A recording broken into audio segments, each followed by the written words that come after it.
Dans cet exercice, on veut résoudre dans R l'équation exponentielle de x plus 3 exponentielle x moins 4 égale 0. Ce qu'on doit remarquer ici, c'est que exponentielle de x, c'est égal à exponentielle x, le tout au carré. Donc, pour résoudre cette équation, on va faire un changement de variable. Donc, on pose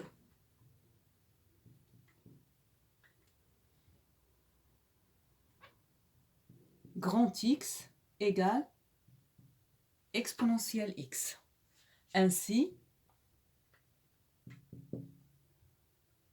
grand X au carré, c'est exponentielle x le tout au carré, c'est-à-dire exponentielle de x. Avec ici, grand X qui est strictement positif. Comme grand X c'est exponentielle x, on sait que exponentielle x, pour tout réel x, est strictement positif. Donc grand X est strictement positif. Et donc l'équation E,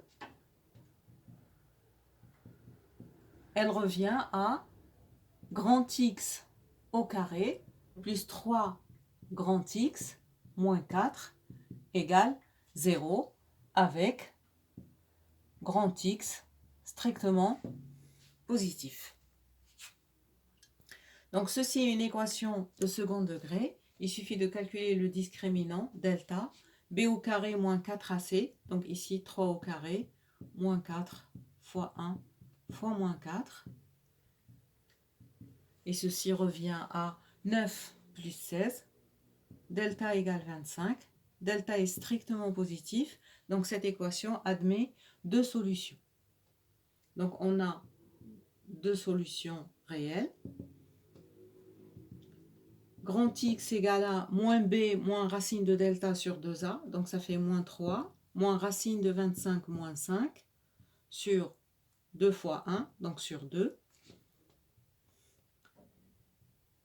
Et x2,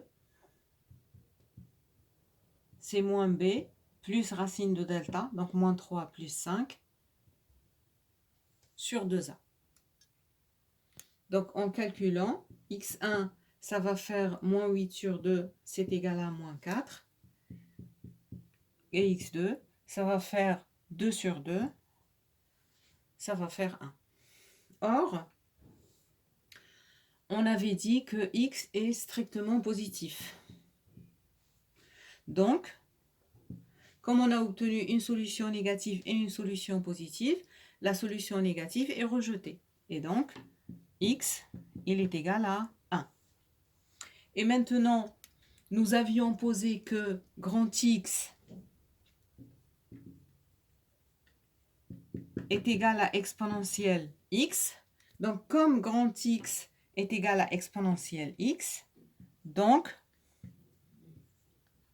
x égale à 1, ça va vouloir dire que exponentielle x est égal à 1. Et donc, il suffit de résoudre exponentielle x égale 1.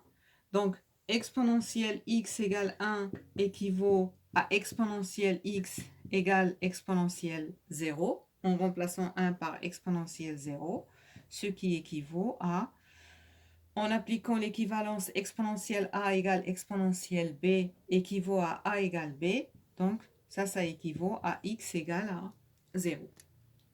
Et donc, cette équation admet une seule solution qui est 0. Donc, l'ensemble des solutions, c'est S égale l'ensemble singleton 0. Et l'exercice est terminé.